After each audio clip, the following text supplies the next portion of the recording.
Blessed day po sa ating lahat, mga minamahal kong kapatid. So, ang oras po natin ngayon ay 2:00 po ng madaling araw. And meron lang po akong i-share sa inyo na Word of God.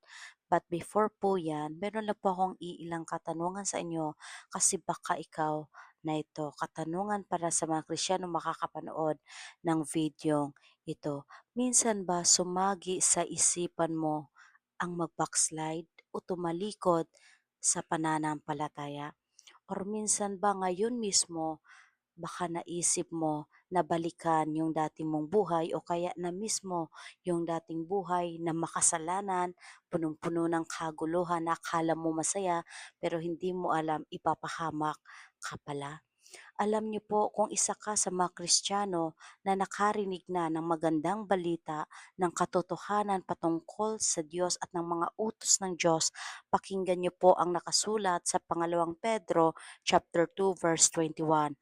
Sabi po dito, mabuti pang hindi na nila nalaman ang daang matuwid kaysa pagkatapos malaman ang banal na utos na itinuro sa kanila ay talikuran nila ito. So sabi po dito sa ating binasa na mas mabuti pa na hindi mo na lang nalaman yung daan ng katuwiran ng Panginoon, yung katotohanan patungkol sa Diyos.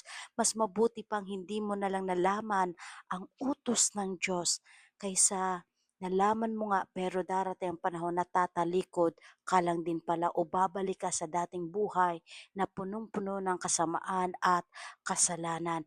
Alam niyo po mga kapatid, sabi po ng Biblia, kapag bumalik tayo sa dati nating buhay after nating maranasan lahat ng kabutihang mula sa Panginoon, parang ipinapako na rin natin ulit ang Panginoon sa krus. Ibig sabihin, pinapakita lang natin na walang kabuluhan yung paglilingkod natin sa Panginoon. Kasi bumalik lang din tayo sa dati nating mga buhay na punong-puno ng kasamaan.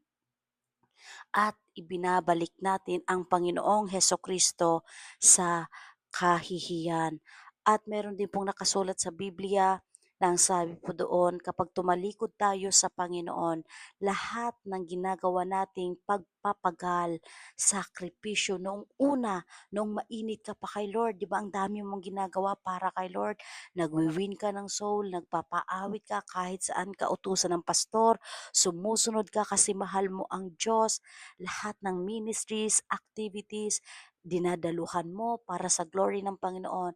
But kung babalik ka sa dati mong buhay na makasalanan, lahat ng yon mawawala ng kabuluhan. Papayag ka ba kapatid na yung time, yung days na inilaan mo noon sa Panginoon, mawawalan lang din ng kabuluhan, mawawalan ng saysay? E paano kung sa pagtalikod mo sa Panginoon, bigla kang datnan ng kamatayan at mapapahamak ang iyong kaluluwa? Alam niyo po, pag namatay tayo, wala na pong second chance yun. Hindi na natin kayang mag-repent, hindi na natin kayang humingi ng tawad sa Panginoon kapag namatay na tayo. Kaya alam niyo po, lagi kong sinasabi sa lahat ng Kristiyanong nakakarinig pa sa aking pangangaral sa biyaya at tulong ng Panginoon is yung naglingkod na lang din naman tayo sa Panginoon.